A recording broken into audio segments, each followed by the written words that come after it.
CIET NCERT presents AudioBook Exploring Society, India and Beyond, textbook of social science for grade 8. Page 83, Chapter 4, The Colonial Era in India.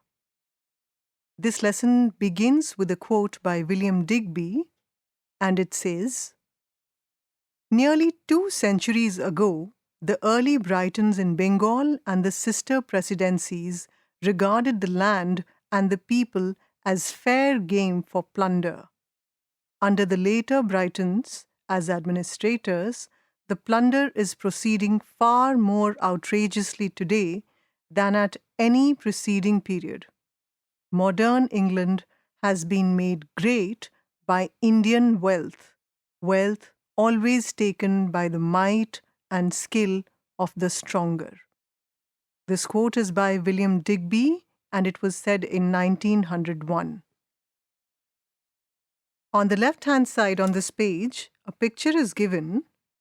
This is figure 4.1, and it is labeled a painting entitled "The East Offering Its Riches to Britannia" by a Greek painter, Spiridion Roma, in 1778.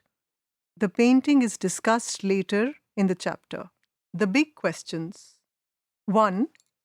What is colonialism? 2. What drew European powers to India? 3. What was India's economic and geopolitical standing before and during the colonial period? 4. How did the British colonial domination of India impact the country? Under this text, a QR code is given. When you scan it, it will give you more information on the subject. Page 84. On top of this page, a timeline is given. This timeline starts at 1440 and goes until 1640. This figure is called 4.2, and it shows the arrival of Vasco da Gama. This timeline tells us that Vasco da Gama arrived in Calicut or Kozhikode in the year 1498, that in the year 1560, establishment of the Inquisition at Goa took place, and that between the years 1612 and 1690, the English East India Company established trading posts at Surat, Madras, Bombay, and Calcutta. In the previous chapter, we learnt the Marathas considerably weakened the Mughal Empire before they themselves succumbed to the British forces early in the 19th century. And yet, military campaigns were only one factor in India becoming the jewel in the crown of the British Empire. Indeed, the empire's largest colony. The age of colonialism. Before we get there, we must step back a little in time and consider the phenomena of colonialism. Its usual definition is the practice where one country takes control of another region, establishing settlements there and imposing its political, economic, and cultural systems. This is not a recent occurrence. Colonialism can be traced to the time of the great empires in the first millennium BCE. In the first millennium CE, the spread of Christianity and Islam also involved the colonization of the territories converted to the new faiths. Page 85. On this page, once again, there's a timeline that continues from the year 1690 up to the year 1890. This page, the timeline continues, and we see events from the year 1674 right up to 1890. In 1674, the French East India Company set up a trading post at Pondicherry. In 1741, the Dutch were defeated at the Battle of Colonial. Between 1746 and 1763, the Carnatic Wars between the British and the French took place. In 1757, The Battle of Plassey was won by the British. Between 1770 and 1772, the first great famine in Bengal took place. In the year 1818, the Third Anglo-Maratha War took place and it ended the Maratha power. Between the years 1829 and 1833, the Khasi uprising in the present-day Meghalaya took place. In the year 1835, India witnessed Macaulay's Minute on Indian Education. In the year 1848 and 1849, the fall of the Sikh Empire took place and the East India Company annexed Punjab. In the year 1857, the Great Indian Rebellion took place. And finally, in the year 1858, the British Crown ended the rule of the East India Company and started the British Raj. But the age of colonialism usually refers to Europe's expansion from the 15th century onward, which, within a few centuries, extended to large parts of the world.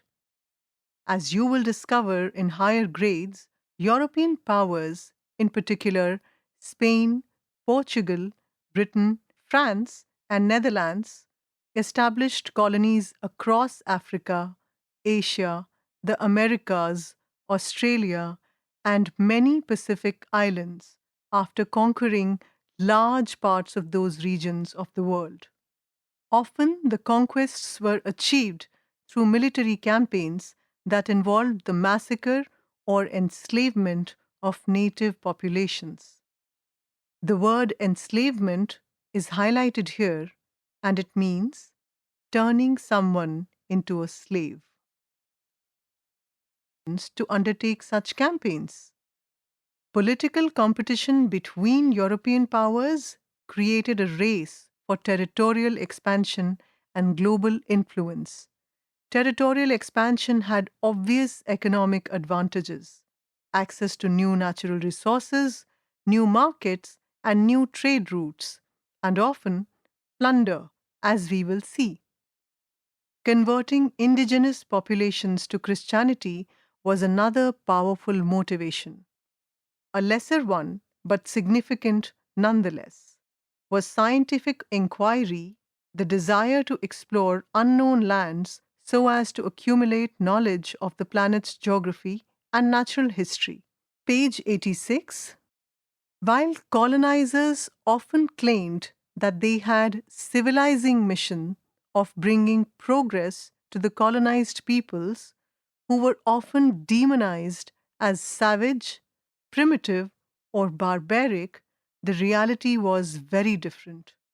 Loss of independence, exploitation of resources by the colonizers, the destruction of traditional ways of life, and the imposition of foreign cultural values. It is true that the colonial age brought the world together, saw a rapid growth of economies and technologies, but the benefits were mostly for the colonizers. Many historical studies have documented the immense hardships that the colonized people had to endure. In the middle of the page, a picture is given. This is figure 4.3, and it is labeled a cartoon depicting a British business magnate straddling Africa while he holds a telegraph wire.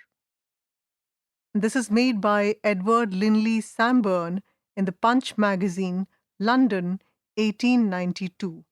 The word demonize is highlighted in this paragraph, and it means to falsely portray an individual or a group of people in a very negative light. Page 87. Let's explore.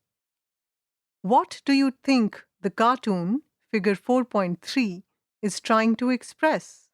Keep in mind that the telegraph, which permitted instant communications for the first time, was then a recent invention. Analyze different elements of the drawing. In many of the colonized regions, resistance built up against the colonizers. The phenomena of colonialism declined in the mid 20th century, especially after World War II.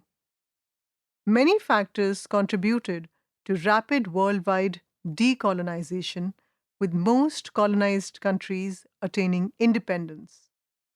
Here, however, we will focus on the special case of India. Europeans in India. India traded with the Greeks and the Romans over 2 millennia ago.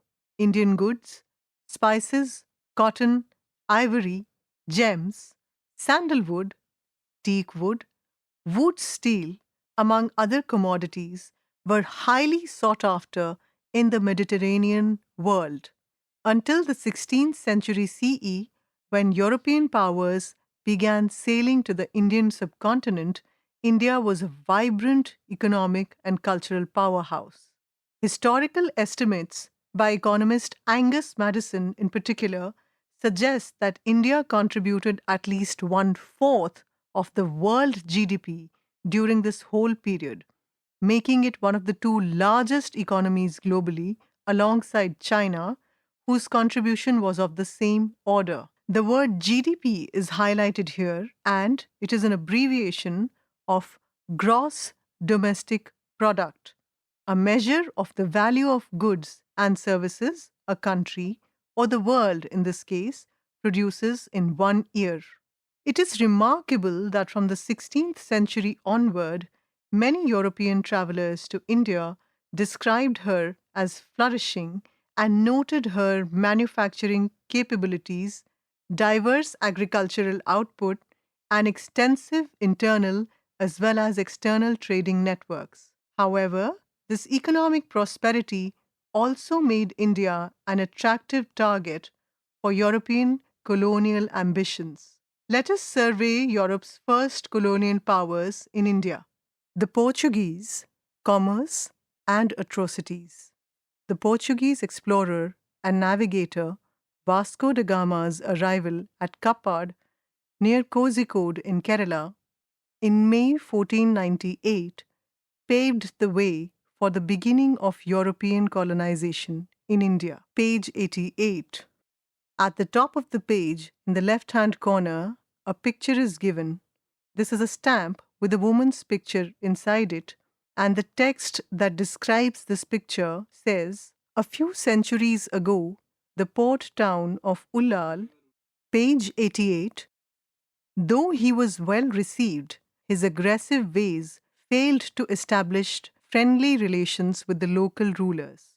During his second voyage, 4 years later, he seized, tortured, and killed Indian merchants and bombarded Calicut from the sea. The Portuguese captured strategic ports, including Goa, in 1510, which became the capital of their colony in India, as well as several trading posts along the Malabar and Coromandel coasts. The Portuguese implemented a system known as cartas, or the pass, requiring all ships in the Arabian Sea to purchase Portuguese permits for navigation. Ships without these permits were seized. Their naval dominance allowed them to monopolize the spice trade between India and Europe for nearly a century. At the top of the page, in the left hand corner, a picture is given. This is a picture of a stamp, and it features Rani Abakka Devi. The text that goes along with this picture reads, "A few centuries ago, the port town of Ullal, in present-day southern Karnataka, was an important trading point controlled by Rani Abakka I. In the latter half of the 16th century, the Portuguese repeatedly attempted to take it over, but Rani Abakka I formed strategic alliances with neighboring kingdoms and thwarted their attempts. She was eventually captured and died fighting in prison.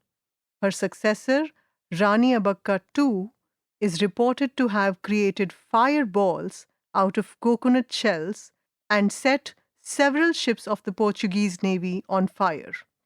Their inspirational stories are remembered even today from the Yakshagana, a traditional form of dance drama.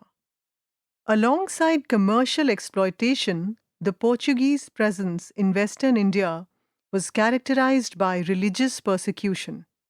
In Goa, they established the Inquisition in 1560, which severely persecuted Hindus, Muslims, Jews, and Christian converts suspected of practicing their original faith. At the right hand side, in the bottom of the page, a picture is given. This is figure 4.4 and it is labeled a plaque in Kozhikode marking Vasco da Gama's arrival in 1498. The word Inquisition is highlighted here and it means a tribunal set up by the Roman Catholic Church to judge heretics, that is, Christians suspected of holding opinions contrary to the Church's doctrine. Over some 600 years, across Europe, many thousands of supposed heretics were tortured and executed. Page 89. Such persecution was accompanied by forced conversions and the destruction of many Hindu temples, among other forms of abuse of the native population. The Goa Inquisition was only abolished in the year 1812. The Dutch, commerce and competition. The Dutch arrived in India in the early 17th century and, unlike the Portuguese, focused primarily on commercial dominance, particularly in the spice trade. They established a Dutch East India Company with trading posts in various parts of India, including on the west coast, Surat, Bharuch, Cochin or Kochi, and on the east coast, Nagapattinam and Masulipatnam, present-day Machilipatnam. Their most significant presence was in the Malabar region of Kerala, where they displaced the Portuguese from several trading centers. At the bottom of the page, a picture is given. This is figure 4.5, and it is labeled as a depiction of the surrender of Dutch forces to King Marthandavarma of Travancore after the Battle of Colonial in 1741 CE. This is displayed in the Padmanabhapuram Palace. Page 90. The Dutch presence in India was ultimately limited. It declined significantly after their defeat at the Battle of Colonial in 1741, where the forces of Travancore under King Marthandavarma decisively defeated the Dutch both on land and at sea. The Travancore kingdom was in the southern part of present-day Kerala.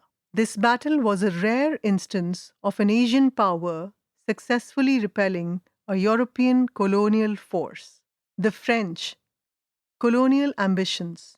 The French entered India later, establishing their first trading post at Surat in 1668 and subsequently at Pondicherry, present-day Puducherry, in 1674, where they established their East India Company, also known as Compagnie des Indes des Orientales, and developed ambitious plans to establish a French empire in India. Dupleix, who served as Governor General of French India from 1742 to 1754, pioneered several colonial strategies that would later be adopted by the British. In particular, he trained Indian soldiers in European military techniques, creating disciplined infantry soldiers known as sepoys. Dupleix also developed the strategy of indirect rule through puppet Indian rulers through interventions in local succession disputes. The French colonial ambitions in India were ultimately checked during the Carnatic Wars, 1746 to 1763, a series of conflicts between Britain and France. Despite initial successes under Dupleix, who captured Madras, present-day Chennai, in 1746, the French ultimately lost ground to the British, and their colony was reduced to Pondicherry and a few smaller enclaves. Like the Dutch and unlike the Portuguese, the French colonial powers did not much intervene in Indians' social and religious life.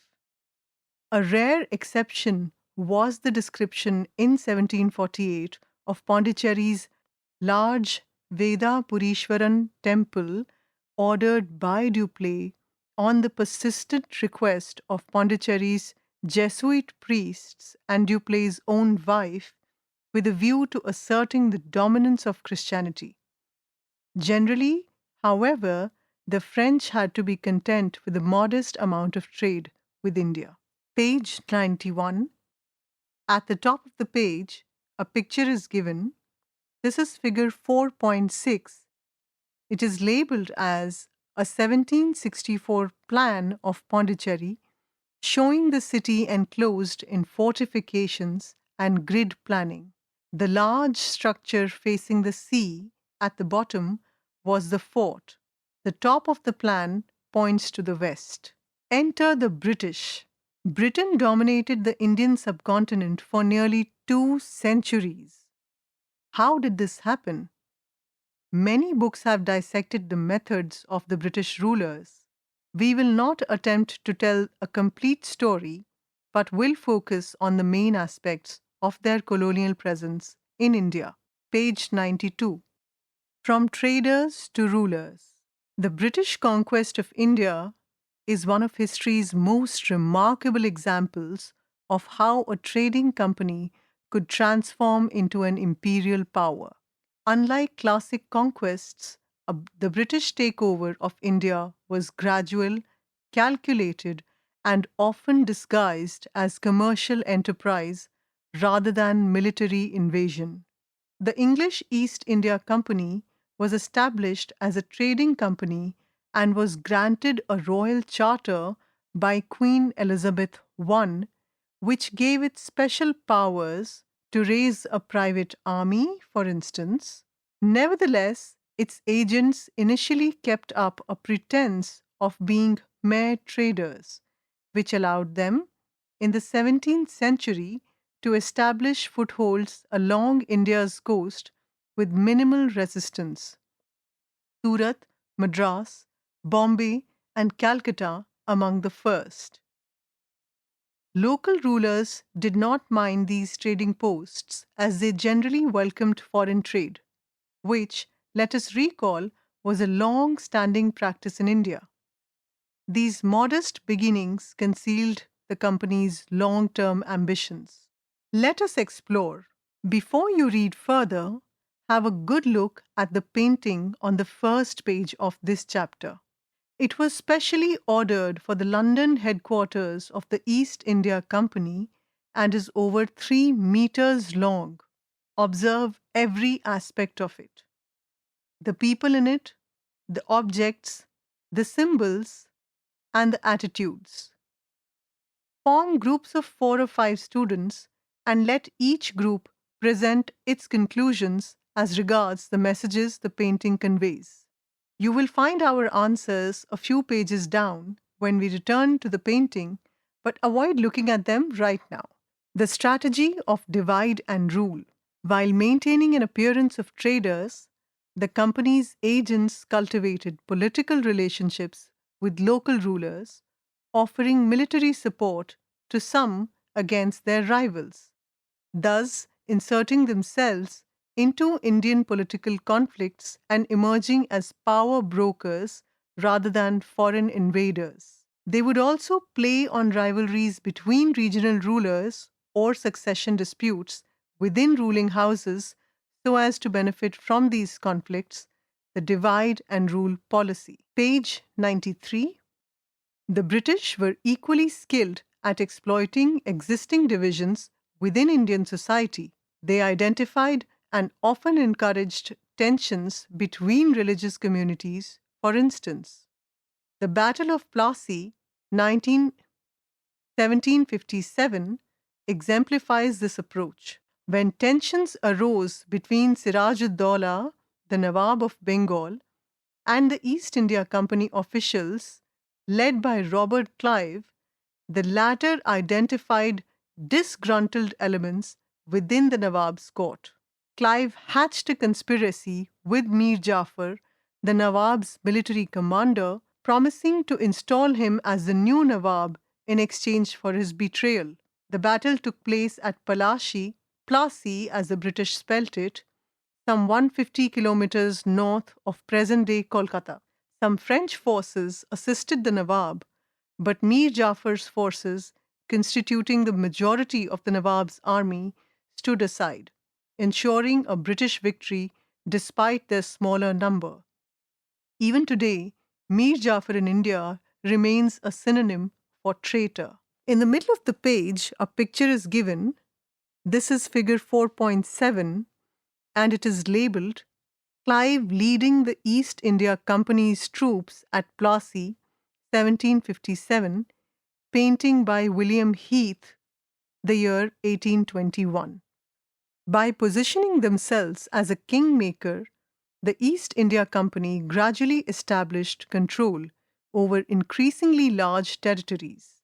In the 19th century, it went a step further and introduced the infamous doctrine of lapse, according to which any princely state would be annexed if its ruler died without a natural male heir.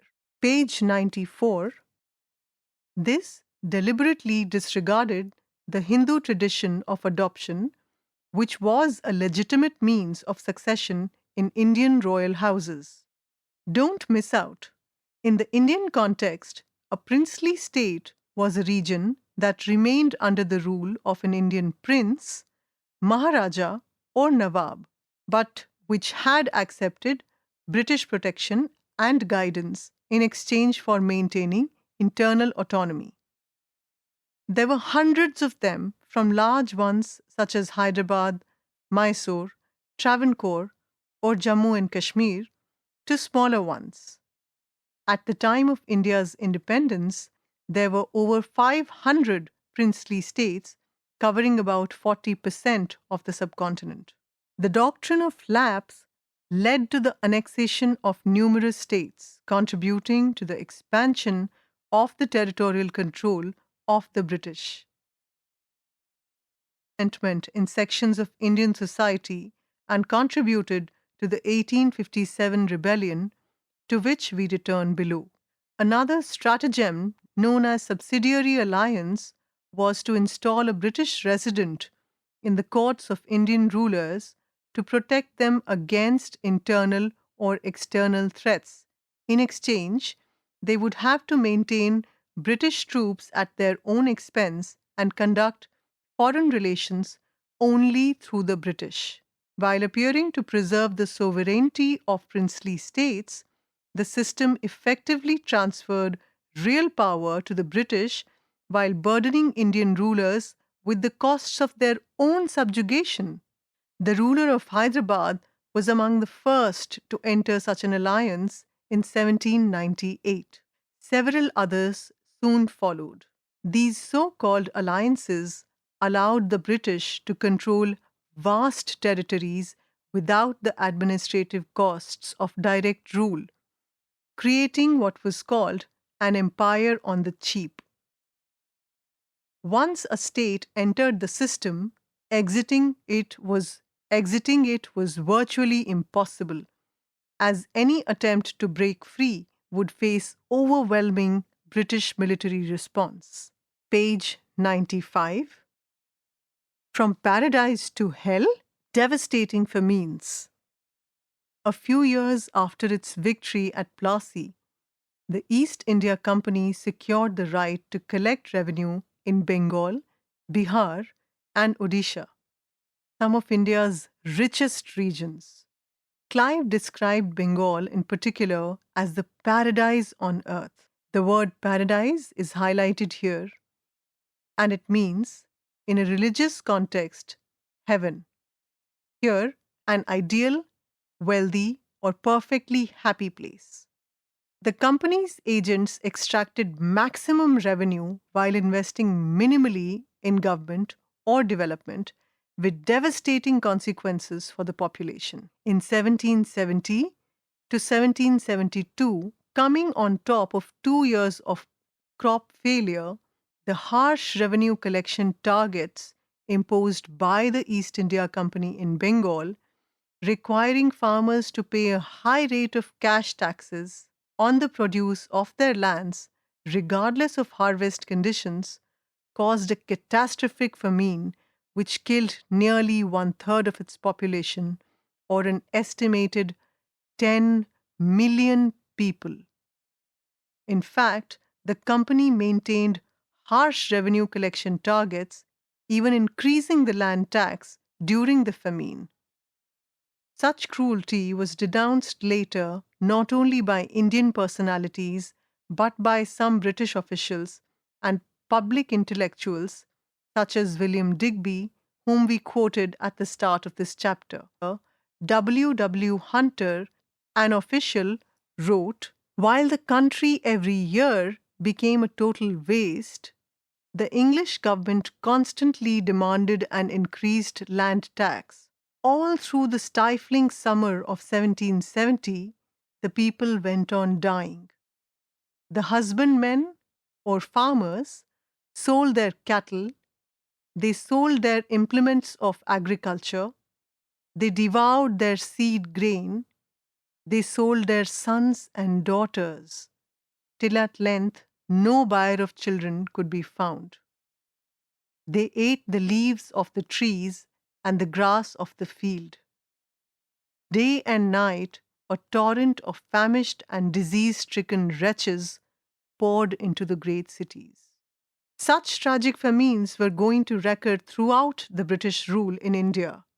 During the Great Famine of 1876 to 1878, for instance, up to 8 million Indians perished, mostly in the Deccan Plateau. Page 96. At the top of the page, a picture is given. This is figure 4.8, and it is labeled "Grain bags on Madras beach, ready for export, while people were dying of hunger in large numbers." At the bottom of the page, another image is given. This is figure 4.9, and it is labeled "People waiting for famine relief in Bangalore, today Bengaluru, during the 1877 famine." Illustrated London News. Disregarding the severity of the crisis, some Indian traders would hold on to their stocks in the hope of price rise, causing an artificial scarcity, and the British administration continued to export grain to Britain. About 1 million tons of rice alone per year during the 3 years of the famine. Figure 4.8. Apart from the factors mentioned above, the British economic policy of free market, which left prices of commodities free to fluctuate, contributed to the severity of the famines.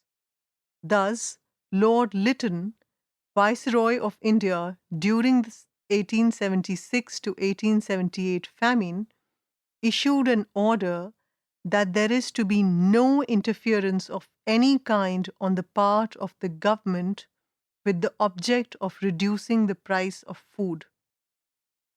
At the same time, in 1876, at the height of the Great Famine, Lytton organized an extravagant darbar in Delhi, which involved a week-long feast for 68,000 officials, satraps, and maharajas. Page 97. Precise numbers of severe famines during the entire British rule vary from a dozen to over 20. According to several famine commissions and other reports, it has been estimated that the total number of human victims, humans since millions of cattle and other animals also died, is anywhere between 50 and 100 million, nearly the number of deaths caused by World War II. The British administration did open famine relief camps in some cities, figure 4.9, but far too few and with inadequate supplies. Some officials argued that famine relief should be deliberately kept very low. The Famine Commission of 1878 to 1880, for example, stated the doctrine that in time of famine the poor are entitled to demand relief would probably lead to the doctrine that they are entitled to such relief at all times. We should note that famines in India had occurred throughout history, caused by droughts, floods, military campaigns, and other factors, but never on such a scale. During the colonial era, India, especially rural India, sank into deep poverty and never recovered. The drain of India's wealth. As we learned earlier, economic exploitation of India formed the foundation of British colonial policy. In 1895, the US historian and political scientist Brooks Adams noted, very soon after the Battle of Plassey, the Bengal plunder began to arrive in London, and the effect appears to have been instantaneous, for all authorities agree that the Industrial Revolution began with the year 1760. Possibly since the world began, no investment has ever yielded the profit reaped from the Indian plunder. In other words, according to Adams, the Industrial Revolution in Britain, which required much investment, was made possible at least partly by the stolen wealth from India. This phrase is by the US historian Will Durant. Page 98. Taking his cue from scholars such as Adams and Digby, Dadabhai Naoroji, a respected political figure, authored in 1901 a book called Poverty and Un-British Rule in India, in which he compiled from British reports the wealth estimated to have been drained out of India. About the same time, Romesh Chandra Dutt, a historian, did a similar exercise in his Economic History of India. All these studies showed that the colonizers had extracted many billions of pounds from India. A more recent estimate by Utsa Patnaik for the period 1765 to 1938 comes to 45 trillion US dollars in today's value, or about 13 times Britain's GDP in the year 2023. This was extracted not just through taxes, but by charging Indians for the colonial power's expenditures on building the railways, the telegraph network, and even on wars. Had this wealth remained invested in India, it would have been a very different country when it attained independence. Let's explore. Let's explore. What do you think Dadabhai Naoroji means by un-British rule in India? Hint, he was an MP in the House of Commons in 1892. The phrase House of Commons is highlighted here, and it means it is the name for the elected lower house of the bicameral parliament of the United Kingdom. Dadabhai Naoroji was the first Indian to be elected to the British House of Commons. At the bottom of the page, 4 pictures are given. These are figures 4.10. This is a picture of Brooks Adam. Figure 4.11, a picture of William Digby. Figure 4.12, a picture of Dadabhai Naoroji. And figure 4.13, a picture of R.C. Dutt. Think about it. Let us return to this painting, figure 4.14, but now with some clues to its symbolism. Note how Britannia, a symbolic figure for Britain, sits higher than the colonies, pointing to her superior power, contrast with the lower position and bent posture of the colonies. Page 99. This figure is 4.14. The painting that we saw earlier, it is labeled as the East offering its riches to Britannia, making sense of the painting's symbolism. So here, as we try to understand the symbolism that exists in this picture, we see that Britannia with its lion is symbolizing power, Old Father Thames is symbolizing London, the East India Company's naval powers are also established. A bent figure is India offering its pearls and jewels. There are some animals from India in the picture. China is also offering a precious jar. Two dark figures, which could possibly be Indians, are offering bales of cotton, and the god Mercury, symbolizing commerce and travel.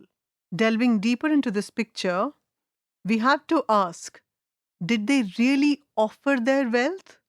Or did Britain seize it by force or ruse? Note also the Indians' dark complexion in contrast with that of Britannia, reflecting the belief in the superiority of white people over dark-skinned natives. Changing landscapes. The expanding colonial rule impacted nearly every aspect of Indian life, as the rulers were convinced that India should be reshaped according to their superior conceptions. Let us briefly look at a few of those impacts. Page 100. Decline of India's indigenous industries. Before the 18th century, India was renowned for its manufacturing capabilities, particularly in textiles. Cotton, silk, wool, jute, hemp, and coir being the chief ones. Indian cotton textiles, in particular, with rich and intricate designs, bright colors, and textures ranging from ultra thin muslins to richly embossed fabrics, were in high demand in many parts of the world. The word embossed is highlighted here, and it means with a design stamped on the cloth in such a way that it stands out in relief. Let's explore. Do you understand all the terms used above to list and describe Indian textiles? If not, form groups of 4 or 5 and try to find out more. Then compare your findings with the help of your teacher. British policy imposed heavy duties on Indian textiles imported into Britain while forcing India to accept British manufactured goods with minimal tariffs. Moreover, Britain now controlled most of the sea trade as well as exchange rates, so Indian traders found it difficult to export as earlier. The result was the ruin of Indian textile industry. In the 19th century, India's textile exports fell sharply, while Britain's exports into India grew even more sharply. Communities of skilled artisans who had practiced their craft for generations were reduced to poverty and forced to return to subsistence agriculture on increasingly overtaxed land. As William Bentinck, then Governor General of India, observed in 1834, the bones of the cotton weavers are bleaching the plains of India. Similar scenarios unfolded for India's manufacturers of iron, steel, paper, and other goods.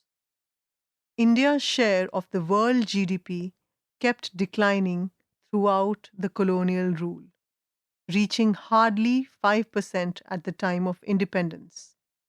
In less than 2 centuries, one of the richest lands of the world had become one of the poorest.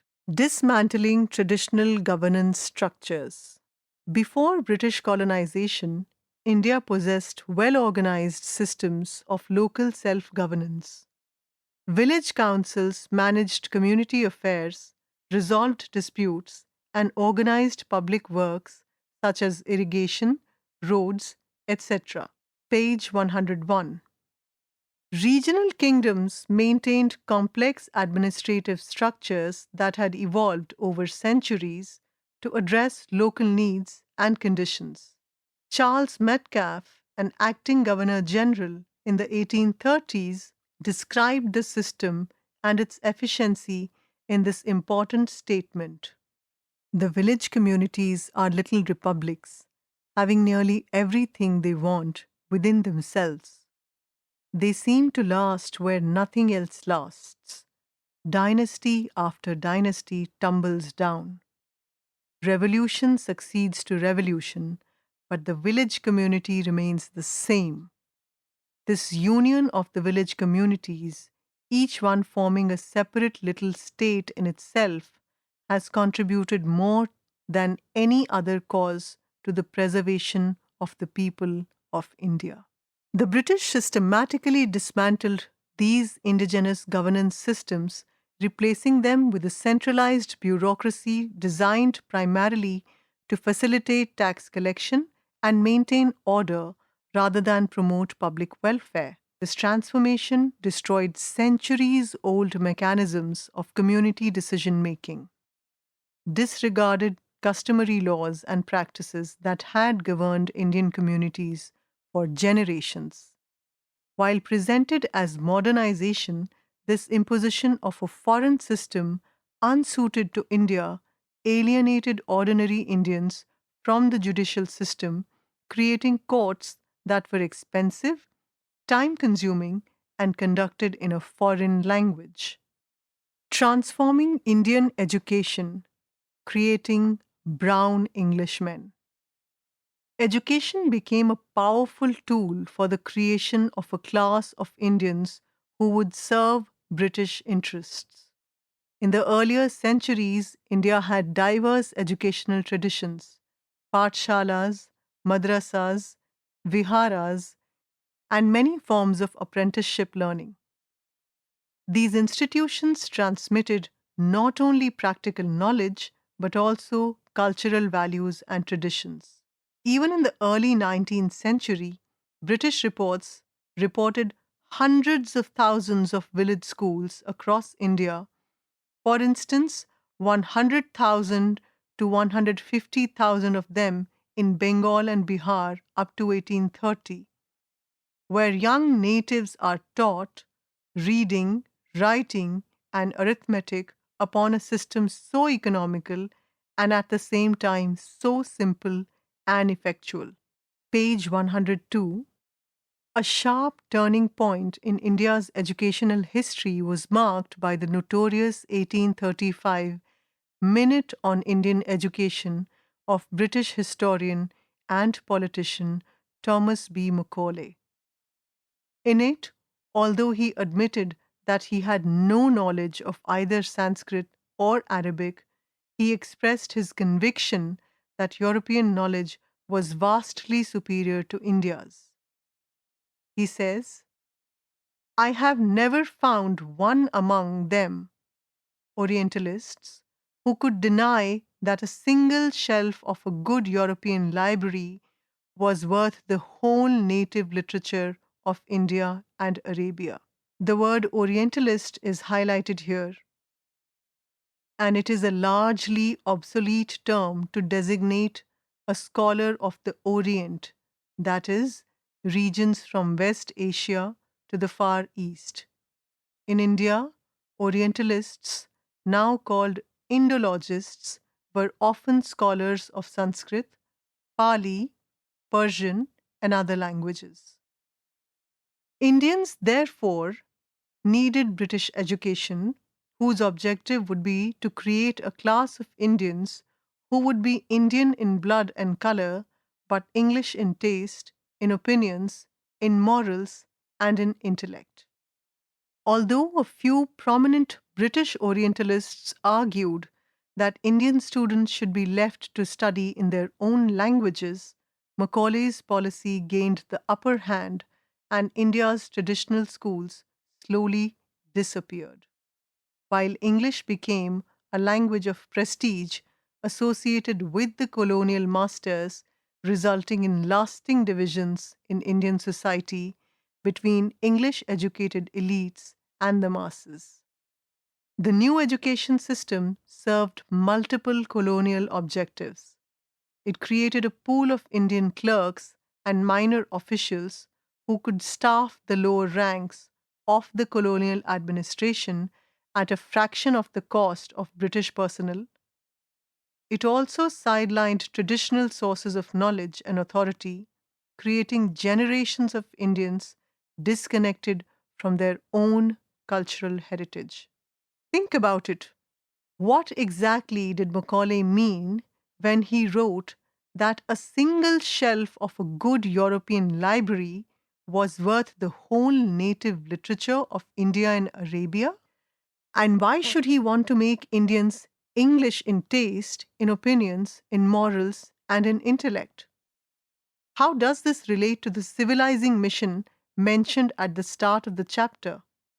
Ask your teacher to guide a class debate on these questions. Page 103.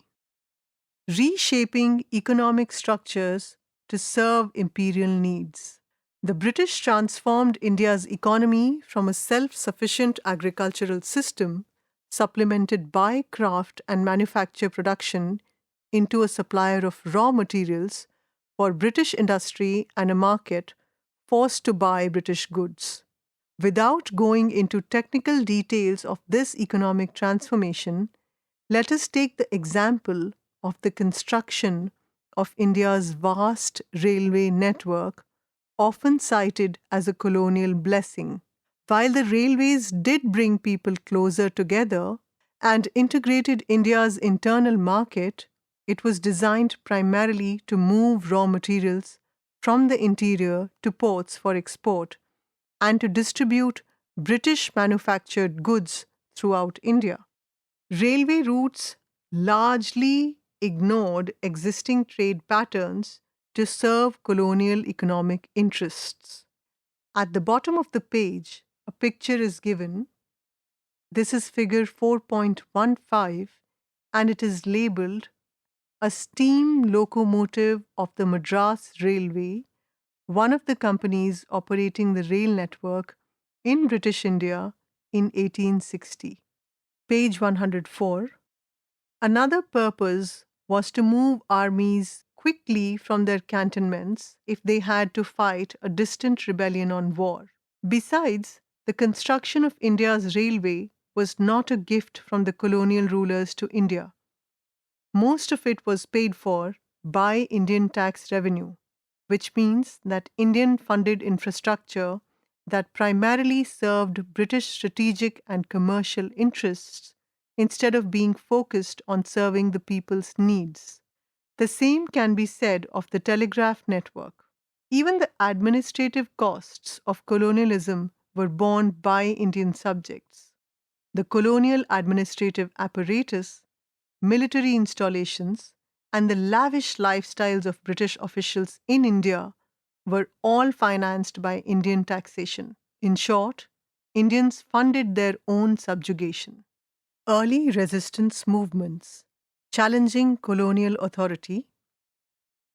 India was such an enormous source of wealth, natural and human resources for the British that they nicknamed her the jewel in the crown of the British Empire.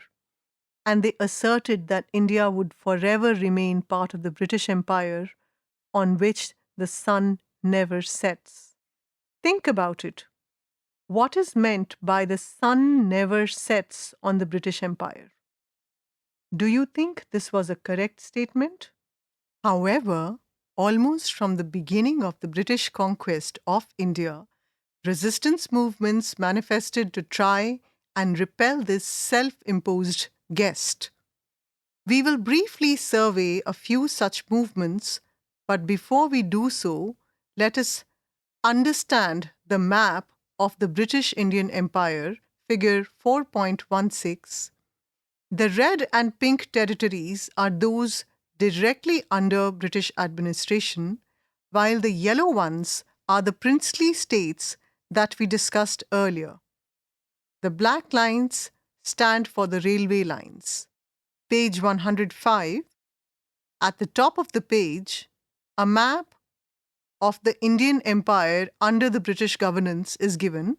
This map is a depiction of the states that were governed directly by the British administration, the states which were princely states, and the railway lines that were spread all over the country at the time. This is figure 4.16, a map of the British Indian Empire in 1909. Let's explore. Examine the map.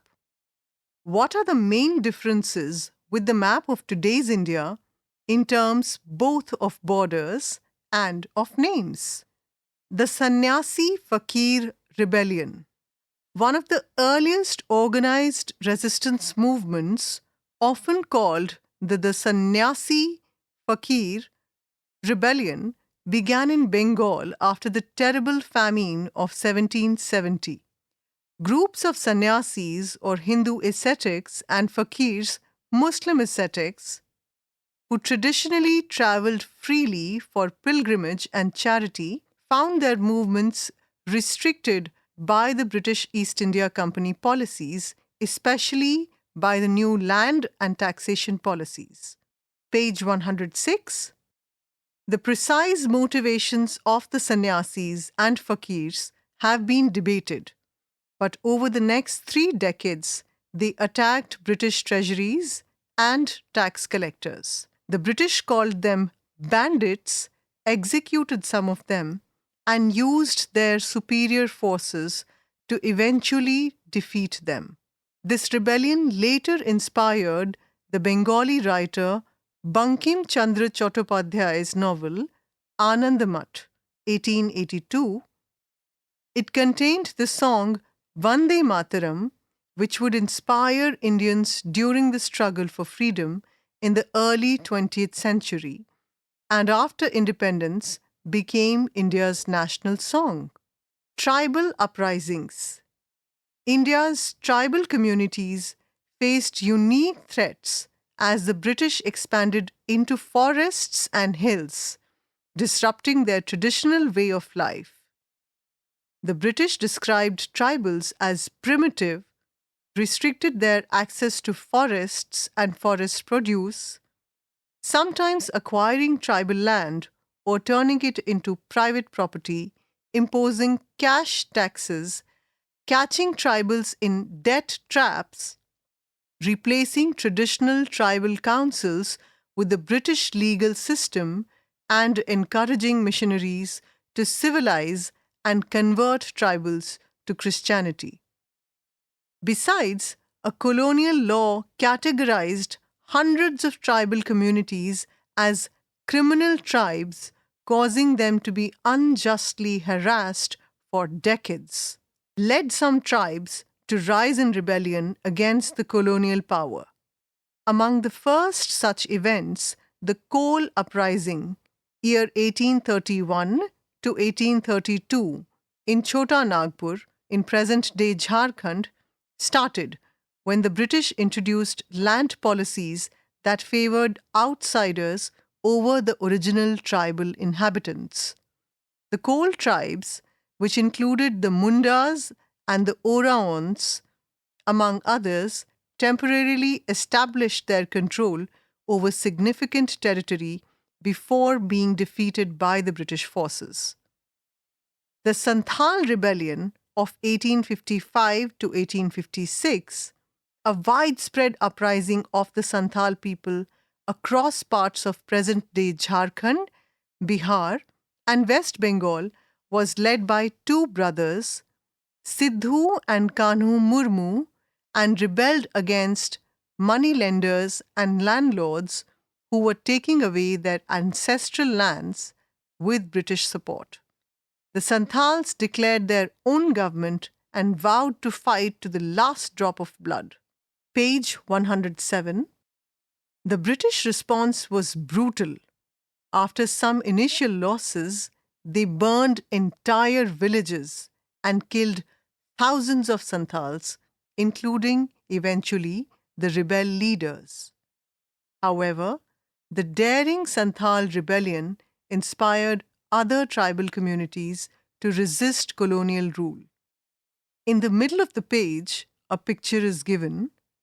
This is figure 4.17 and it is labeled an 1856 sketch in the Illustrated London News depicting an unequal confrontation between Santhal rebels and gun-wielding sepoys. Let's explore. Note how the Santhals are depicted in the 1856 sketch, figure 4.17, drawn from an artist's imagination. Observe their complexion, dress, weapons, and draw your conclusions as regards the image this depiction would create in the popular mind in Britain. Peasant uprisings against economic exploitation. Even without famines, peasants suffered under the unfair British revenue collections, often losing their lands to moneylenders or new landlords. The Indigo Revolt that happened between 1859 and 1862 illustrates this exploitation. Page 108. European planters forced peasants in the northern parts of Bengal to abandon food crops and instead grow indigo plants, as the indigo dye was then in great demand in Europe. From planters to traders, everyone earned huge profits, except the peasants who were so poorly paid that they got trapped in debt slavery.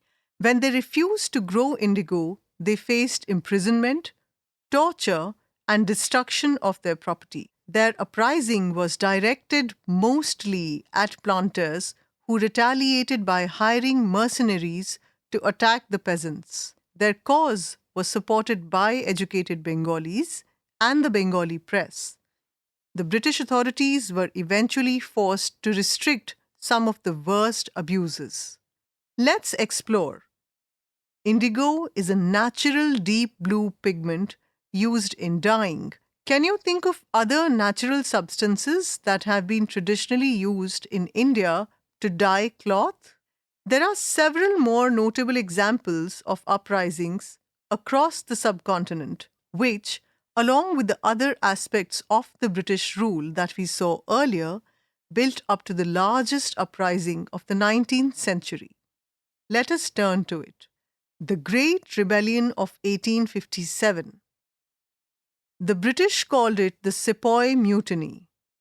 Sepoys, let us recall, were the Indian soldiers enrolled in the East India Company's British Army.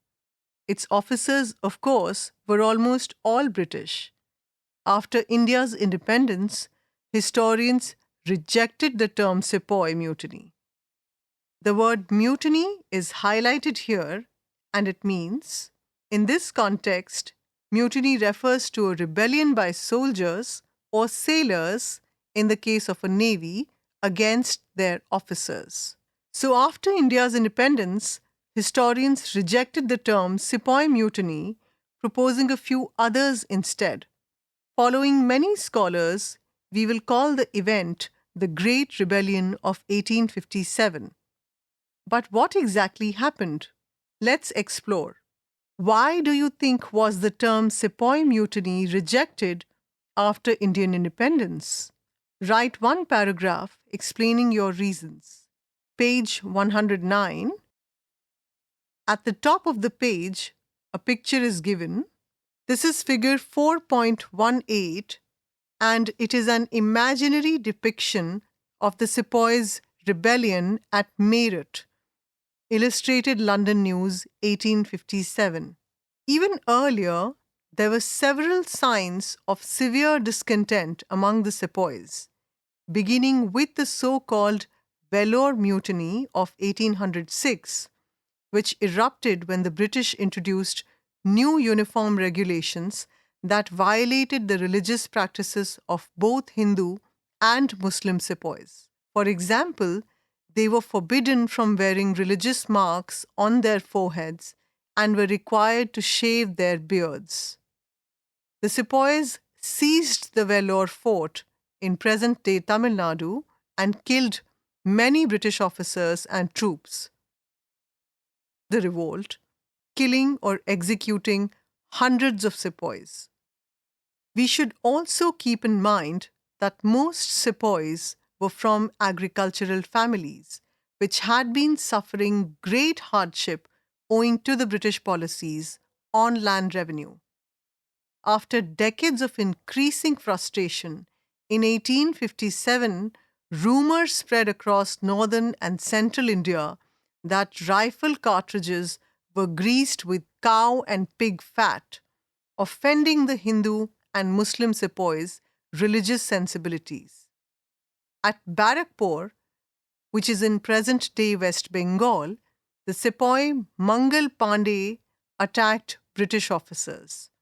His execution spread further discontent among the sepoys. In Meerut, in present day Uttar Pradesh, some of them killed their British officers and marched to nearby Delhi, where they proclaimed the elderly but politically powerless Mughal Emperor Bahadur Shah Zafar as their leader. His empire was limited to a small area in Delhi. Page 110. The military decisions were, however, taken by the commanders. The revolt quickly spread across northern and central India, with sepoys capturing key cities like Kanpur, Lucknow, and Jhansi.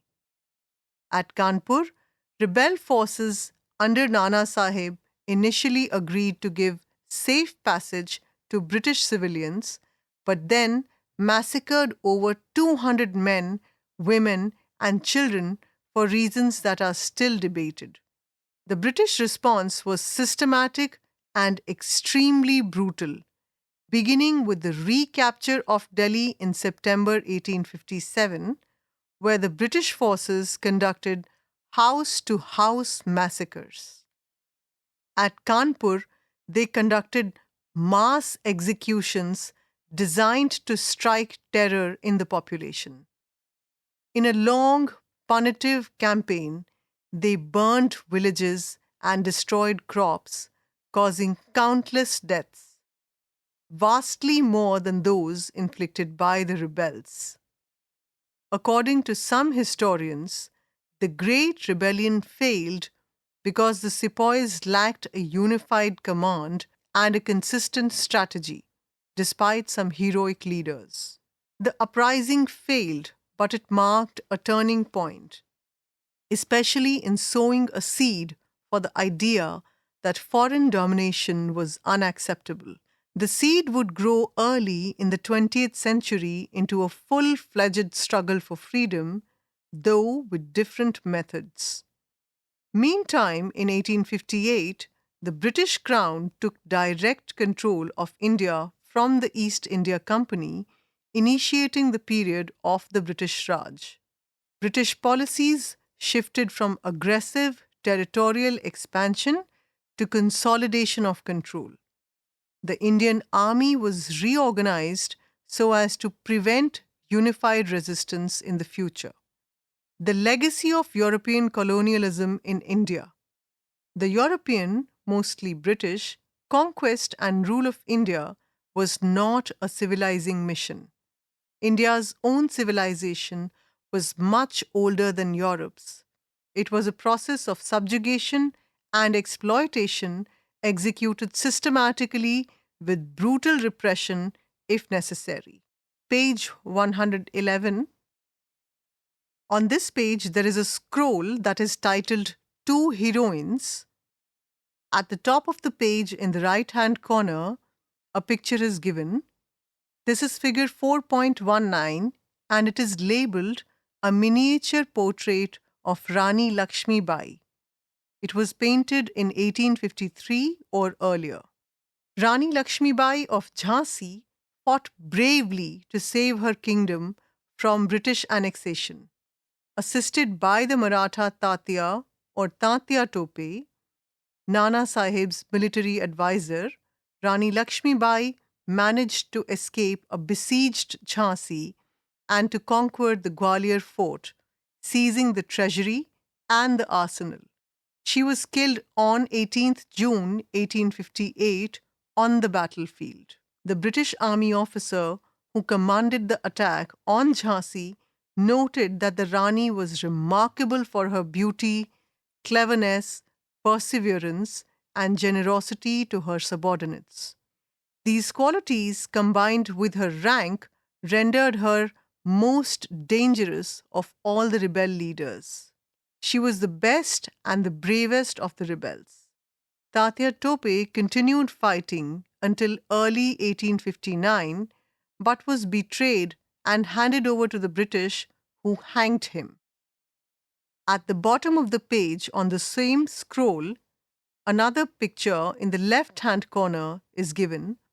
This is figure 4.20 and it is labeled as a detail of a portrait of Begum Hazrat Mahal in the 1850s.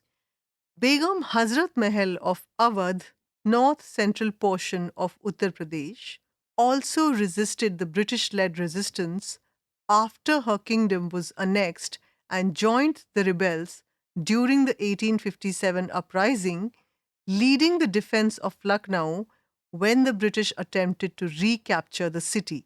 She rejected British offers of safe passage if she surrendered and ultimately had to take refuge in nearby Nepal.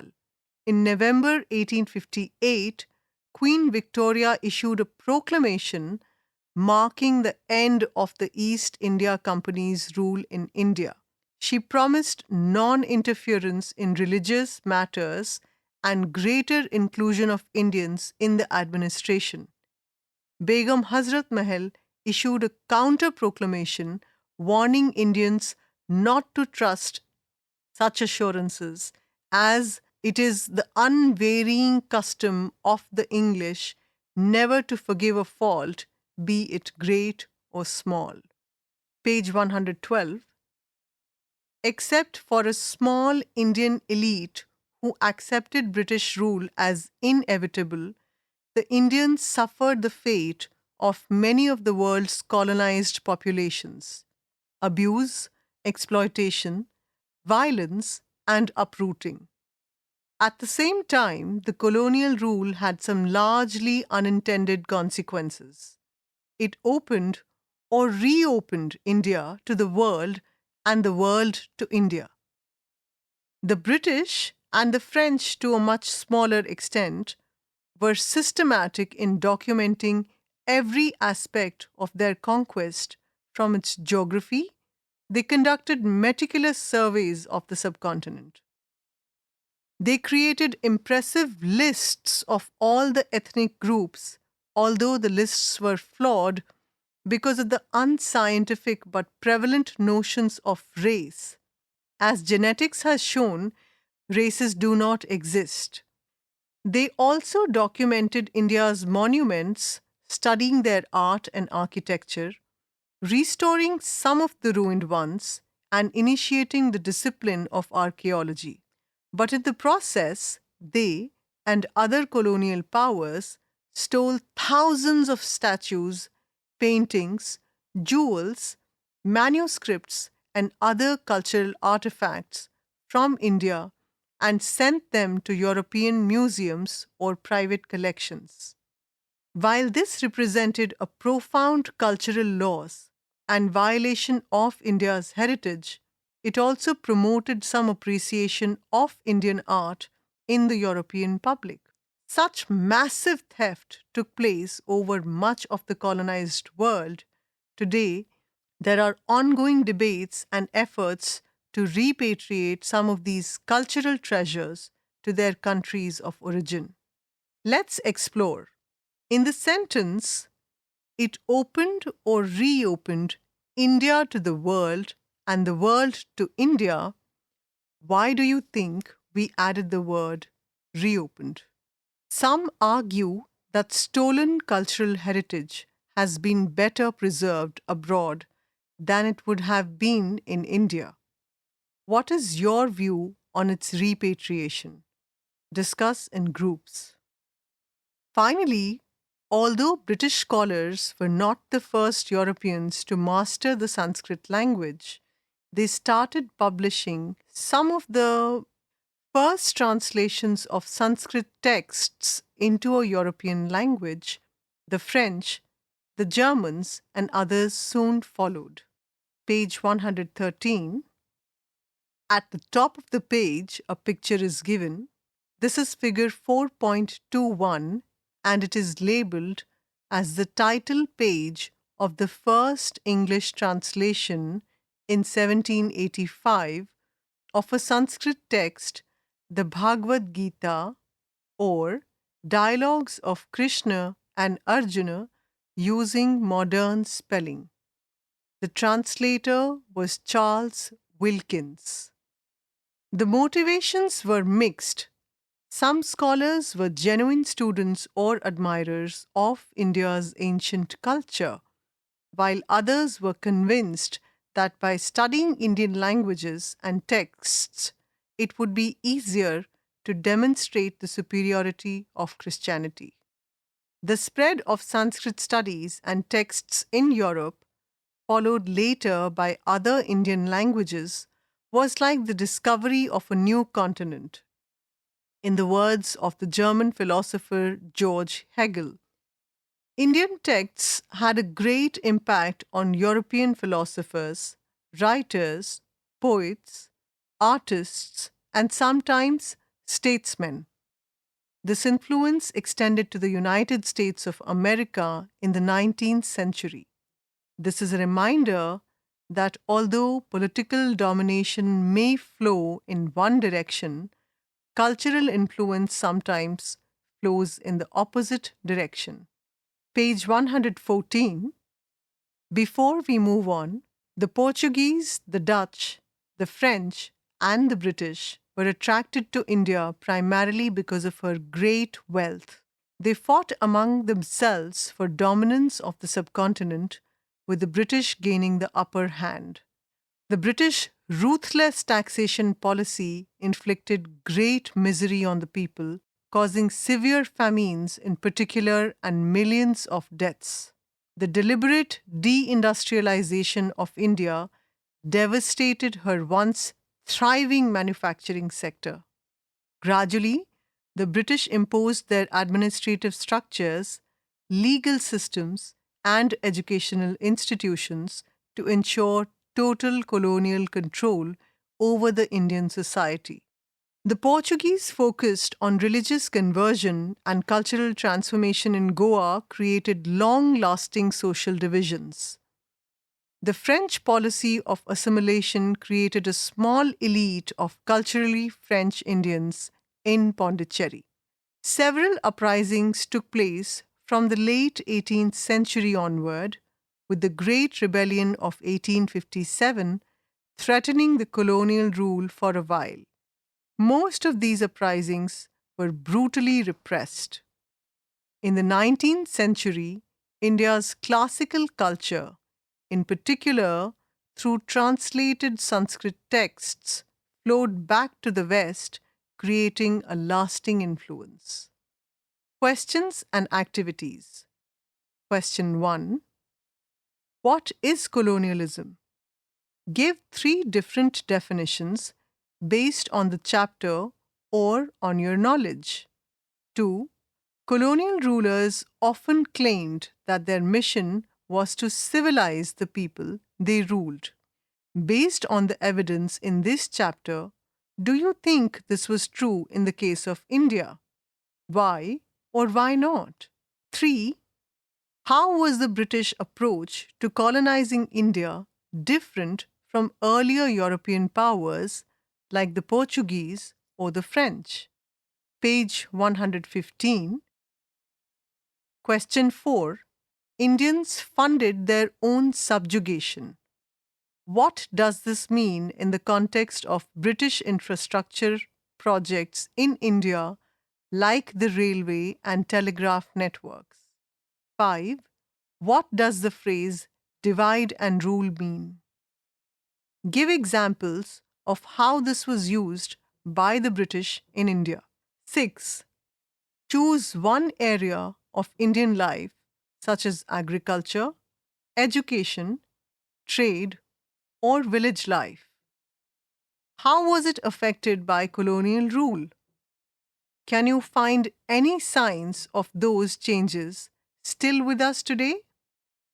Express your ideas through a short essay, a poem, a drawing, or a painting. 7. Imagine you are a reporter in 1857. Write a brief news report on Rani Lakshmibai's resistance at Jhansi. Include a timeline or storyboard showing how the rebellion began, spread, and ended, highlighting key events and leaders. 8. Imagine an alternate history where India was never colonized by European powers. Write a short story of about 300 words exploring how India might have developed on its own path. 9. Role play. Enact a historical discussion between a British official and an Indian personality like Dadabhai Naoroji on the British colonial rule in India. 10. Explore a local resistance movement, tribal, peasant, or princely, from your state or region during the colonial period. Prepare a report or poster describing what was the specific trigger, if any, who led the movement, what were their demands, how did the British respond, how is this event remembered today? Example, local festivals, songs, monuments. Page 116. On this page, a blank text box is given, and this is labeled Noodles, which is our abbreviation for notes and doodles. This chapter ends here. Exploring Society, India and Beyond, Grade 8. You were just listening to this audiobook. Narration, Divya Gupta. Sound recordist, Amarjeet. Production assistants, Vineet Kumar Sharma. Directed and produced by Vimlesh Chaudhary. This audiobook is brought to you by CIET NCERT, New Delhi, India.